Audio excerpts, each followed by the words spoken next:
Hi, and welcome to the Week 7 recap. Tried recording this video once already, but YouTube decided 30 seconds over 15 minutes was too long, and I couldn't post the video. So we're going to try and make this one really fast. Thanks, YouTube. So we're going to start out with Thursday's game, last Thursday's game, against UCLA against Stanford. Now, Stanford, after only scoring 6 points in the season opener to Northwestern, they have since put up 30 points in every single game, including this one. They win this one 56-35. 35. Most of the 35 points coming for UCLA in the second half. Stanford had one play that stood out in particular, a scoring play in which their receiver caught the ball by pinning it to the defender's back. Not only was he doing this, he was being interfered with at the same time, while the defender put his hand in the guy's face and pushed it this way. So he can't even see the ball, pins it against the defender's back, and gets the touchdown. Honestly, it's the best touchdown I've seen all season. It's the best passing play I've seen all season. It is insanely good. You should look it up. The next game on the list was number 17 Iowa at number 20 Northwestern. Now, Northwestern was looking to recover after a 38-0 thrashing at the hands of Michigan. What they got instead was a 40-10 thrashing at the hands of Iowa. Northwestern, through the first 5 games, they averaged giving up 7 points per game. They only let up 35 points in the first 5 games. That's really, really good. However, in the last 2 games, they've averaged giving up 39 points per game, and that's really, really bad. So let's put it this way. Through 5 games, we've already established 7 points per game allowed. By the end of Game 7, the points per game allowed average has gone up to 16. It has more than doubled. 16 is still really low for 7 games into the season, but it's also not a good thing when it used to be 7 2 weeks ago. So Northwestern really has to get the ball rolling and stop that trend as soon as possible. The next game that I found really interesting was number 13 Ole Miss at Memphis. Now, Memphis was an unranked, unbeaten, and untested. We learned this weekend that untested does not mean bad. Memphis remains unbeaten now. They beat Ole Miss 37-24. Now, this is an Ole Miss team that even though they lost this game, is still in the running to win their half of the SEC. As long as they win out their season, they're putting themselves in as good a spot as they can. However, that means this is a very quality win over a quality team for Memphis. And people got to start taking Memphis seriously this year. They could be a spoiler. The next game on the list is number 10 Alabama at number 9 Texas A&M. Now, aside from this being a top 10 matchup, there's another reason this one is important. And I'll bring that up in just a second. If you look at just offense, Texas A&M would have won this game 23-20. But Texas A&M threw 3 pick sixes, so they lost this game 41-23. Alabama wins on defense, and that's big for this team. They continue to roll, but climb up farther into the top 10 after losing to Ole Miss. It's gonna be tough to beat this team from now on. They could run the table and win the SEC again. But A&M, I feel like they've lost a lot of wind in their sails, but they can still recover. So don't count them out yet. The next game, this game is also part of the reason that A&M game was important. A&M was undefeated. They are no longer. Number 8 Florida was undefeated. Number 6 LSU was also undefeated. And they played each other. There were only 3 coming into this week. There were only 3 unbeaten teams in the SEC: LSU, Florida, and A&M. A&M's already lost. We're down to 2. and one of them is going to lose. And it was Florida, 35-28. Now, at halftime, it could have been anybody's game, but it looked like it was going to be LSU's because it was 21-14. By the fourth quarter, it was anybody's game. No one knew who was going to win because Florida managed to tie it at 28. Only score that half comes in the fourth quarter for LSU, but it was enough to win the game. Their defense shut down Florida for the rest of the fourth quarter, and they won it 35-28. LSU now has the only unblemished record in the SEC. But here's why it's a big deal. If LSU loses a game, they may be out of it because their first game of the season was canceled, not rescheduled, canceled. LSU only plays 11 games this season. Now, if they lose a game, they're 10-1. They're 10-1, and there's another team that's 11-1. It could be a bad thing for them. They may not make the SEC championship if they lose one game. They may not make the playoffs if they lose one game. It could be bad.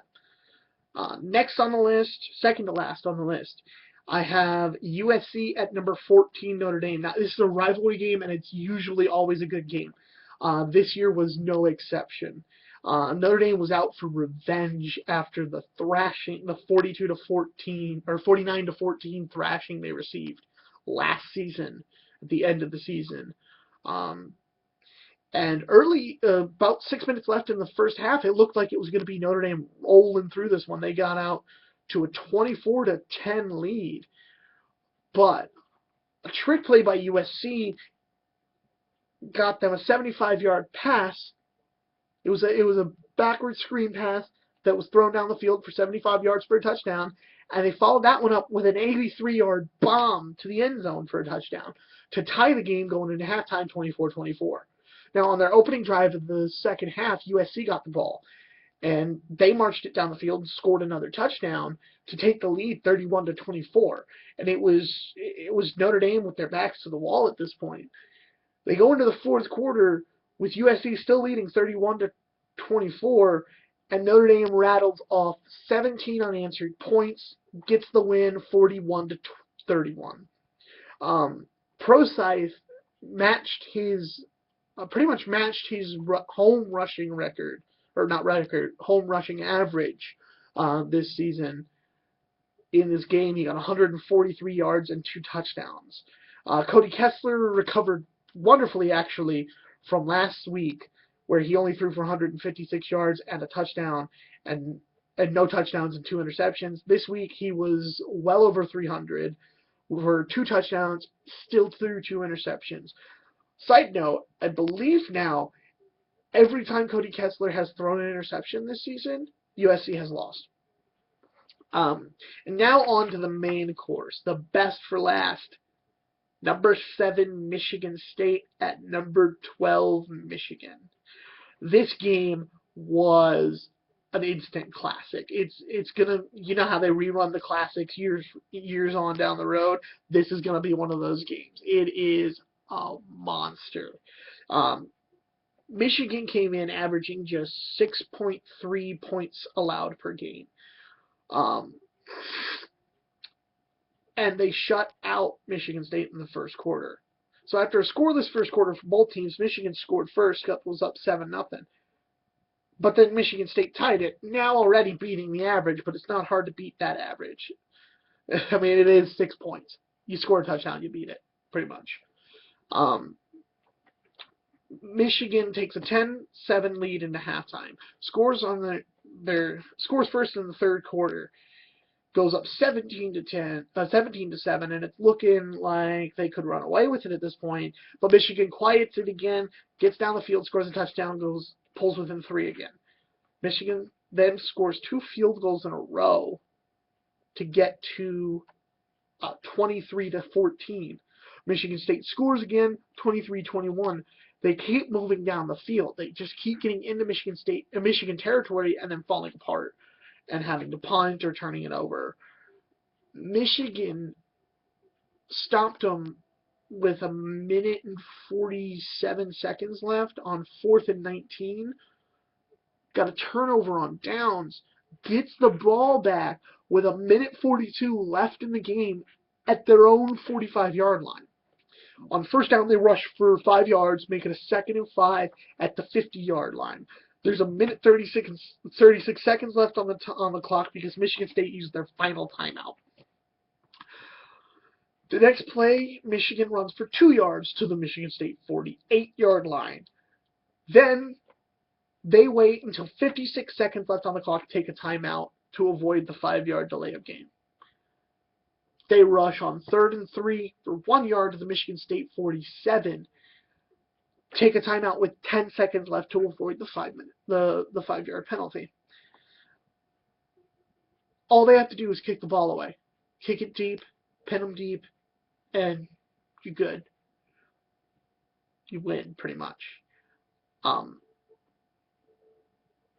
There was a botched snap. Punter's scrambling around trying to pick the ball up. At this point, if he falls on it, 38 yards to go, Michigan State doesn't have a good punter, a good field goal kicker, you could still win the game. But he doesn't fall on it. He picks it up and he tries to run. He tries to kick it out of bounds, but he gets hit right as he's kicking. And it bounces into a Michigan State defender's hands, who runs it 38 yards for the touchdown as time expires. It was a wacky finish to this game. If there was ever a candidate for a game where two winners could be crowned, it would be this game, because Michigan State had all of the luck in that last play to get that touchdown to remain unbeaten. Michigan played a phenomenal game on defense. They were amazing. They lived up to their hype. And watch out, Ohio State. You got 2 really tough games coming at you down the road. It's gonna be a fun finish in the Big Ten. So that's the important games for the week. Let me know what you think. I'm doing pretty good this week. I got 40 of 57 correct, which is a 70.2% correct rate.